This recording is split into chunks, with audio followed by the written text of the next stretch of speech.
여러분 있잖아요, 예수 믿으면서 천국이 믿어지지 아니하면 신앙생활 모든 것이 윗선이 되고 가식이 됩니다. 참 불쌍하게 되는 거죠. 우리가 천국이 믿어지지 아니하면 교회 다니는 것이 다 부질없게 됩니다. 그렇다면 주님은 누구를 천국에서 큰 자라고 말씀하는가? 첫째로 겸손한 사람이라는 거예요. 예수님의 제자들이 예수님께 예수님, 천국에서 누가 큰 자입니까? 라고 질문을 하시는데 그 질문 이후 주님이 어떻게 하셨냐면 어린 아이를 불러서 세웠습니다. 세워놓고 말씀하셨습니다. 너희들이 천국에서 큰 자가 되기를 원하느냐? 이 어린 아이와 같이 자기를 낮추는 자가 천국에서 큰 자라고 그랬어요. 아멘. 이 어린 아이와 같이 자기를 낮추는 자가 천국에서 큰 자다. 이거는 겸손한 사람이 큰 자라고 하는 거예요. 여러분, 세상은 겸손하면 살 수가 없어요. 철저히 양육 강식이 지배하는 사회적인 구조를 하고 있는데, 다른 사람보다 힘이 있어야, 다른 사람보다 높아야, 다른 사람보다 강해야 잘 사는 시대다 보니까 낮아지고 힘없이 보이고 하는 것을 원하지 않아요. 니체라는 철학자가 있습니다. 니체는 소크라테스나 플라톤이나 아리스토텔레스 이런 계를 이어받은 제자들인데, 제자는 이놈이 뭐라고 이야기하냐? 하나님은 없다. 대포를 쏴놓고 내가 하나님 죽여버렸다. 이렇게 했다니까. 그런데 니체가 겸손에 대하여 이야기하기를, 겸손이란 노예 근성을 가진 비굴하고 못난 인간들이 그들의 천박함과 허약성을 감추고 정당화하기 위한 위장술에 불과하다라고 말을 했습니다.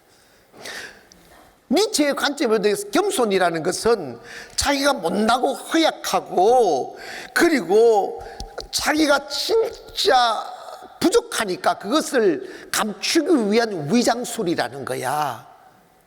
그래서 겸손한 척하면서 자기가 이런다는 것이. 그런데 여러분, 성경은 뭐라고 말씀하는? 잠언 18장 2절에 보니까 사람의 마음의 교만은 멸망의 선봉이요 겸손은 종기의 길잡이니라. 성경, 기독교는 끝없이 우리에게 강조하는 게 있어요. 그게 뭐냐면 겸손하라는 거예요.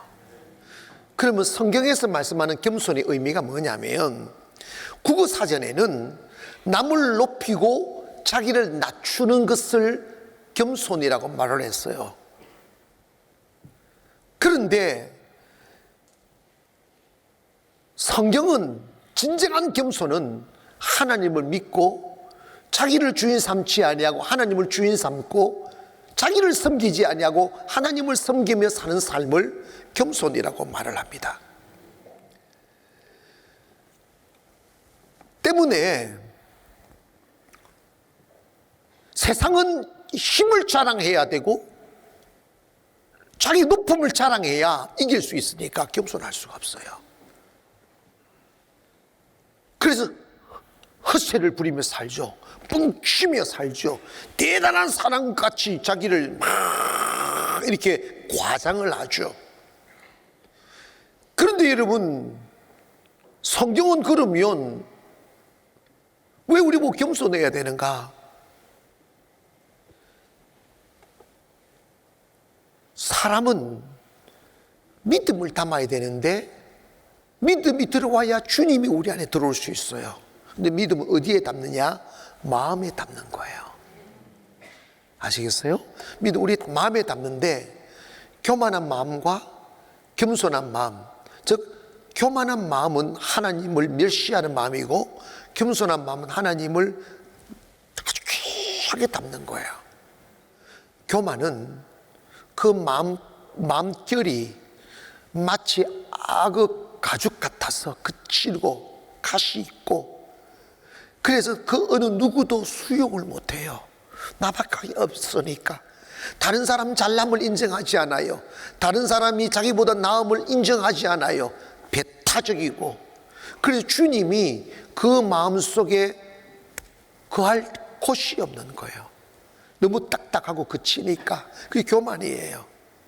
그래서 여러분 주변에 교만한 사람이 있으면 분위기가 싸해져요. 따뜻함이 없어요.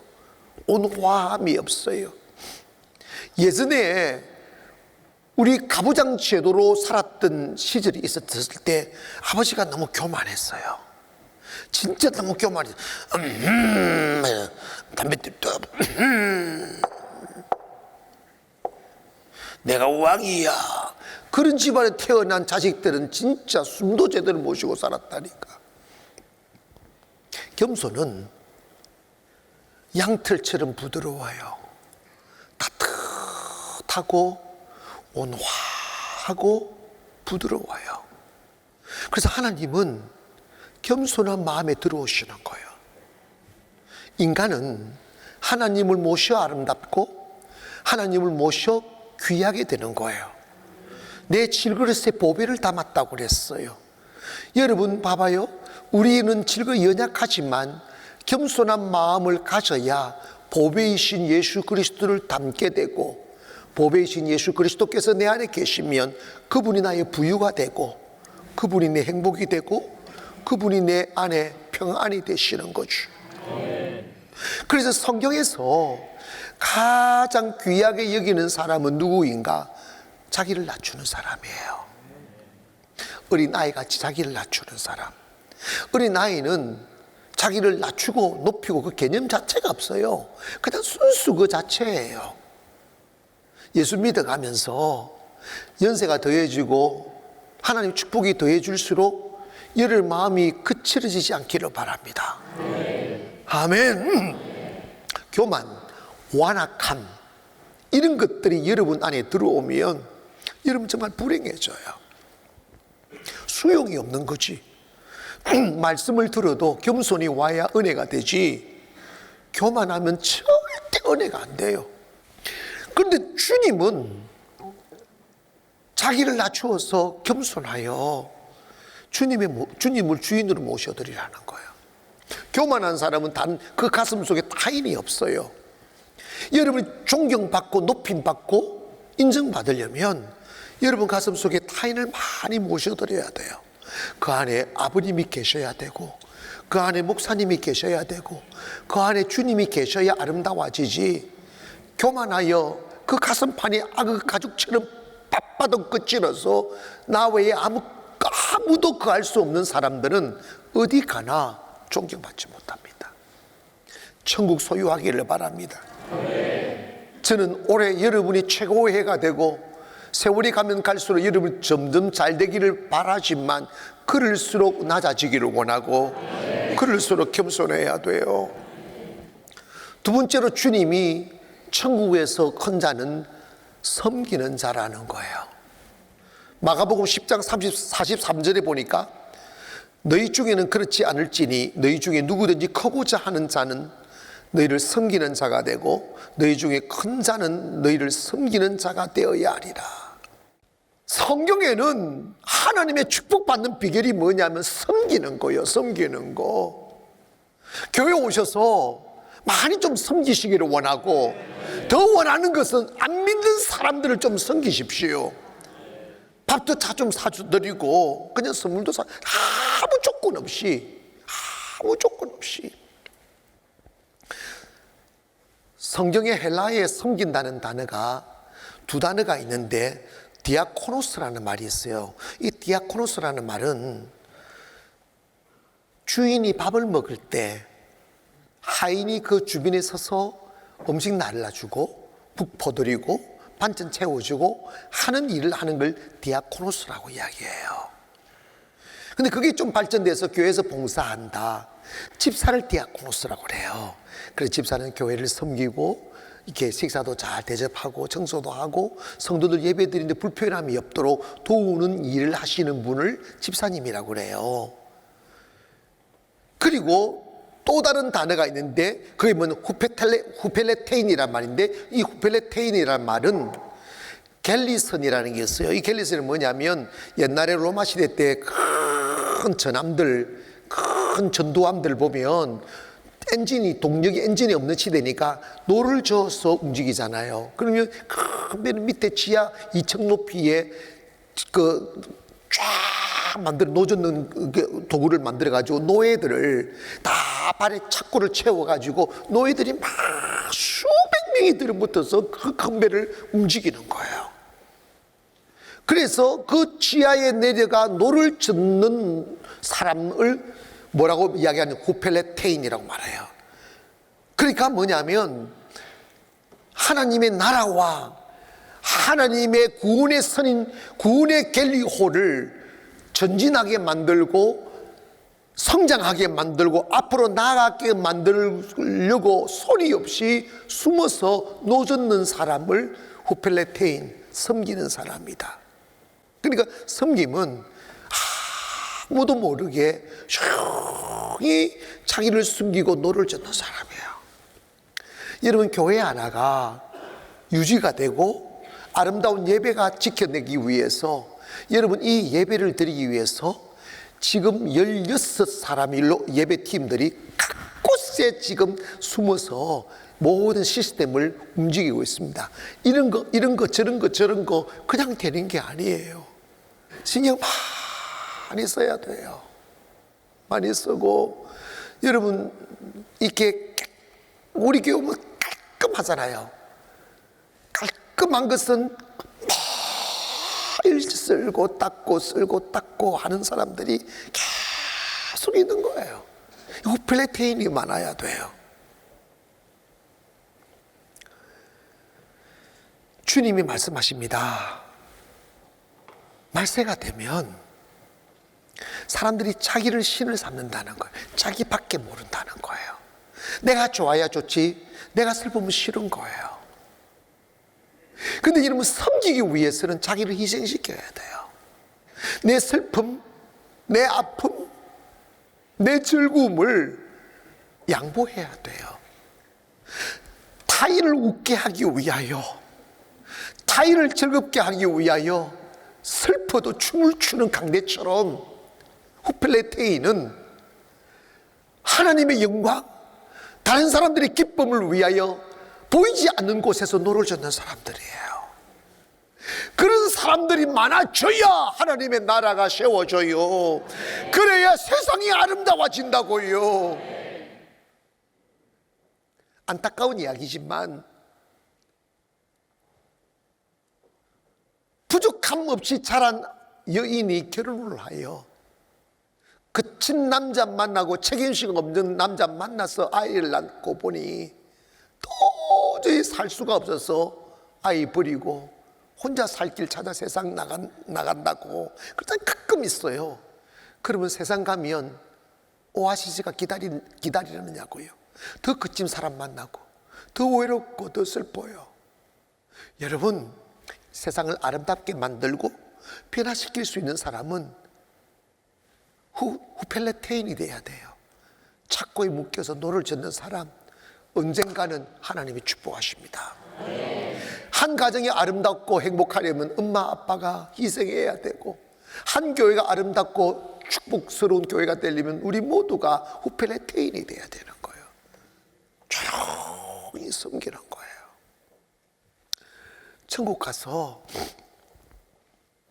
심판대에 있을 법한 말씀을 주님이 하셨어요. 오른쪽에 있는 양들을 향하여 주님은 이런 말씀합니다. 내가 줄일 때에 너희가 먹을 것을 주었고, 목마를 때에 마시게 하였고, 나그네 되었을 때 영접하였고, 헐벗었을 때 옷을 입혔고, 병 들었을 때에 돌아보았고, 옥에 갇혔을 때 와서 보았느니라. 주님이 그 말씀하니까 오른편에 있는 사람들이 이런 말을, 주님 언제 우리가 그렇게 했냐고, 언제 그렇게 했냐고. 40절에 보니까 임금이 대답하여 이르시되 내가 진실로 너희에게 이르노니 너희가 여기 내 형제 중에 지극히 작은 자에게 하나에게 한 것이 곧 나에게 한 것이다. 이 말씀은 우리가 세상 살 때 작은 자, 외로운 자, 힘없는 자, 그리고 영적으로는 주님의 복음으로 살아가는 자들을 돌봐라는 거예요. 그래야 큰 자입니다. 아멘.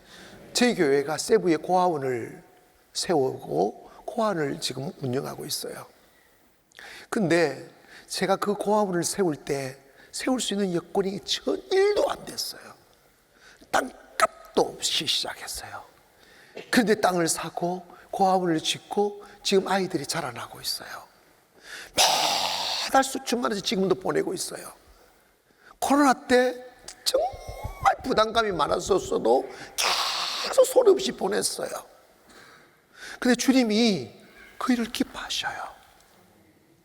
여러분, 혹시 피자 너무 많이 사서 쓰레기통에 집어넣을 일이 생기거든 적게 사고 그 고아원에 보내세요. 피자를 보내지 말고 가다가 썩어.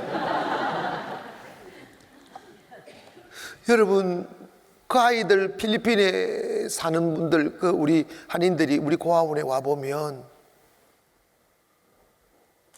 이 아이들은 귀족처럼 산다고 이야기해요. 우리 성도들이 모아준 헌금도 보내지만 장난감들, 한국 장난감들, 수영장들, 수영장 개발 수영하고 학교도 다 바로 코앞에 국제학교 세워가지고 학교도 쫙 보내고, 그러니까 환상처럼 사는 거지. 근데 여러분, 섬기는 자가 복이 있다는 거예요.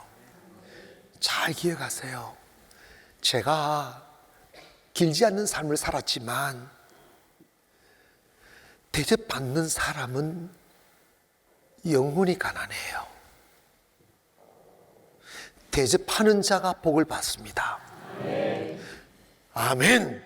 대접하는 가정, 대접하는 교회가 복을 받아요. 그러므로 여러분, 조금씩만 생각을 달리 하셔서 나밖에 모르는 삶 살지 말고 다른 사람을 좀 섬기십시오. 안 믿는 사람 선물도 좀 사드리고, 안 믿는 식사 대접도 좀 하고, 관심 좀 쏟고, 그렇게 하면 천국에서 큰 자다고. 여러분이 예수제이 너무 짜다, 예수제들이 짠돌이다 이런 소리 들으면 안 돼요. 아, 이 교회 다니는 사람 다르구나. 교회 다니는 사람 다르구나. 마지막으로 천국에서 큰 자는 누구일까? 천국에서 큰 자가 하나님의 계명을 지키는 자가 큰 자라고 하셨습니다. 마태복음 5장 19절에 보니까 그러므로 누구든지 이 계명 중에 지극히 작은 것 하나라도 버리고 또 그같이 사람을 가르치는 자는 천국에서 지극히 작다 일컬음을 받을 것이요 누구든지 이를 행하며 가르치는 자는 천국에서 크다 일컬음을 받으리라. 즉 뭐냐면 하나님의 말씀을 버리면 작은 자가 되고 하나님의 말씀을 가르치고 지키면 큰 자가 된다 이 말입니다. 여러분 있잖아요, 돈이 있어 섬기는 게 아니에요. 섬기면 돈을 주셔요. 여러분 봐봐요, 축복은 주님이 주라 그리하면 작아질 거야, 모아라 그리하면 부자가 될 거야. 그런 말씀은 눈을 닦아도 없고 빼서 봐도 없어요. 성경에 보면 이제 주라 그리하면 누르고 흔들어서 넘치도록 채워주시리라. 조금 부끄럽지만 우리 교회 어느 교회보다도 개척하면서 정말 허리띠가 막 쫄라가면서 선교하는데 많이 쏟았고 섬기는데 나름 쏟고 있어요. 그런데 놀라운 것은 나는 처음에는 나 이러다가 부도 나겠다는 생각이 확 들더라고요. 그게 계산법이에요. 나 이러다가 부도 나겠다는 생각이 들더라고요. 근데 놀라운 것은 우리 교회는 부도가 안 나고 점점 잘 돼요. 지금에 이르는 거지. 아멘 합시다. 계속해서 우리 주님 말씀 믿고 이 말씀의 원리를 따라가십시다. 말씀 믿고 가야 돼요. 말씀대로 살아봐야 돼요. 정말 제가 좋아하는 말씀이 있어요. 그 요한복음 1장의 말씀이에요. 태초에 말씀이 계시니라. 그 말씀이 하나님과 함께 계셨다. 그 말씀이 하나님이다. 그런데 만물은 그로 말미암아 지은 바 되었고 그 없이 된 것이 없다. 말씀이 만물이에요. 말씀이 창조예요. 말씀이 축복이에요. 모든 필요가 어디서부터 오느냐? 호주머니로부터 오는 것이 아니라 말씀으로부터 오는 거예요. 때문에 여러분, 우리 그리스도인들은 하나님의 말씀의 가치를 믿고 사는 거예요. 계산법으로 사는 게 아니에요. 오늘 여러분, 하나님의 말씀 앞 세우며 살기를 원합니다. 하나님이 축복하신다니까.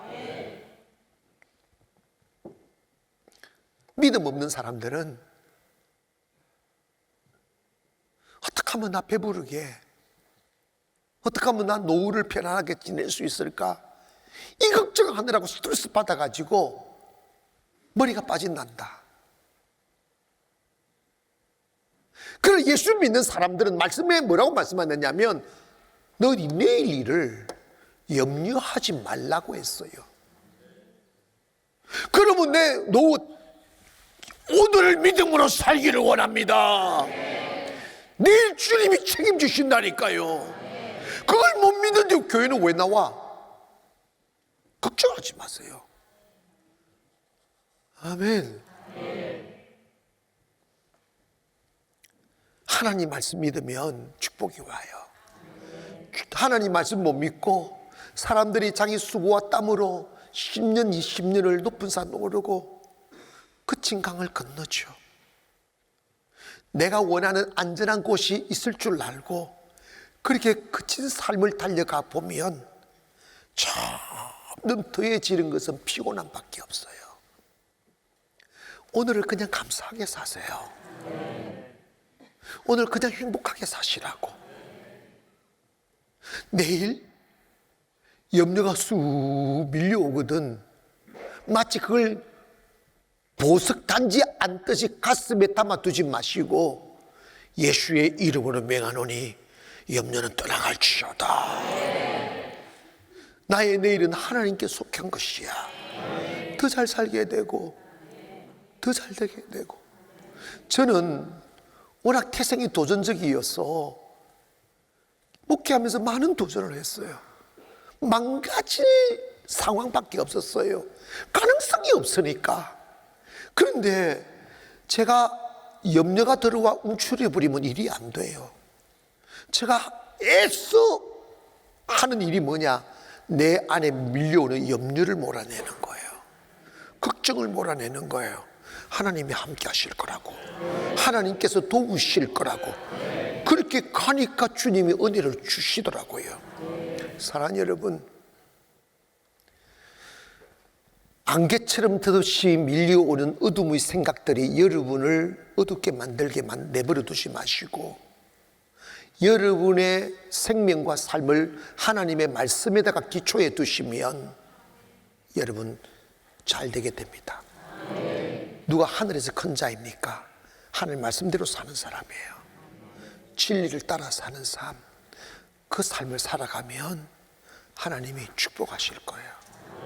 여러분 낮아지십시다. 섬기십시다. 그리고 하나님 말씀 앞세우며 살아가 보십시다. 하루하루 삶이 더해짐으로 여러분이 점점 큰 사람이 되어갈 줄 믿습니다.